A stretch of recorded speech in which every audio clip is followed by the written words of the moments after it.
อพักแล้วมันเก็บบ่ยากดอกฮะใช้หนูโอ้ยนั่งมันเป็นหยังหวานนี่แม่นบ่แม่หนูมึงเอามาไงโอ้ยมึงสิชุกอีกแล้วตัวนี่อ๋อ2 หน่วยเว้ยต่อยไปบ่มให้แม่กินกับข้าวแล้วแนวนี่เท้าอะมื้อแรกนี่ข่อยสิไปยิงหนูกันเลยจะข้าวไปยิงหนูอีกแล้วแม่นไปยิงหนูก่อนกับไอ้บุญจันทร์จะข้าวนึงผมเห็นเจ้าได้มาจากมือได้เท่าอ้อยบ่ได้มาจากมือก็ต้องไปลองมึงก่อนเถอะเพื่อแม่เฒ่าเราอยากกินแม่เฒ่าเราว่าอยากจมอยู่ว่าอยากกินออมโอ้ยมื้อใดก็ไปยิงแต่หนูบ่นอนนะเมียจักเทื่อไปเดี๋ยวข่อยไปก่อนไปก็สิแต่งมาทำนี่แต่งตัวมาปานนี่แล้วก็สิได้ไปตัวไปก่อนจะข้าวผัวข่อยนั่นไปไต่หนูอยู่ป๊ดคืนไปกูมืออรดไปมันก็ดีตัวมันไปหาอยากหากินให้กูนำในเด้อตัวนึงโอ้ยขอยบ่เห็นมันได้มาจักเทื่อจักแม่นคือบ่ดอกขี้ที่ก็บ่จักดอกมึงนี่โอ้ยข่อยสิขี้ที่อีหยังเนาะถ้ามันได้มาข่อยจะให้อยู่ดอกแง่นางมันไปหาหนูอีหลีนั่นบ่มันก็บอกคนไปหาหนูมันไปใกล้บุญจันทร์มันมาเฮ้ย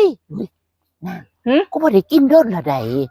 คำมันได้มากก็ดีคือกันล่ะออมให้กูกินน้ำไหนเด้ออย่าสิแต่ปีงหลาย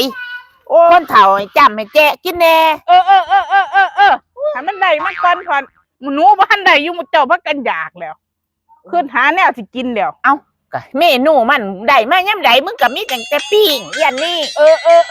ย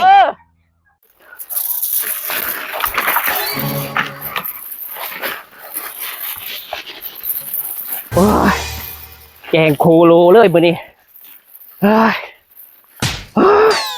ไปอีกก่อนเว้ยไม้นึงเว้ย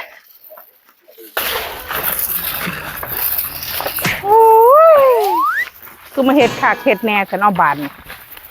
เฮ็ดหยังล่ะแนวนั้นฮะโอ้ยใช้รถแจ้งเลยบ่มันผีบ้าผีหม้ออีหยังล่ะฉันมาหยังแถวเฮือนจังซี่โอ้ยสั่นจังซี่ล่ะเนาะยังว่าคนหาหนูแหมไผล่ะหนูฮะไผหนูเจ้าโอ้ยบ่ต้องห่วงหมานอยู่แล้วมื้อนี้หมานอยู่แล้วในบ้านในเมืองจังซี่บ่หนูนั่นมันจะกินอยู่บ่หนูในเมืองมันโหดน้ำม่นบ่อยนั่นมันบ่ต้องห่วงดอกจงไปหาออเดอร์ไว้เลย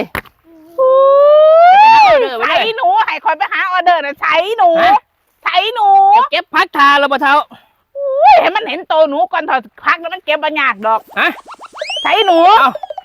โอ้ยนั่งมันหยังหวานนี่แม่นบ่แม่หนูมึงเอามาหยังมันบ่แม่หนูเอามาหยังโอ้ยบ่แม่นจะได้นี่ข่อยสั่นจนแจ้งเลยนี่โอ้ยมันบักบวบแหงเอามาหยังนี่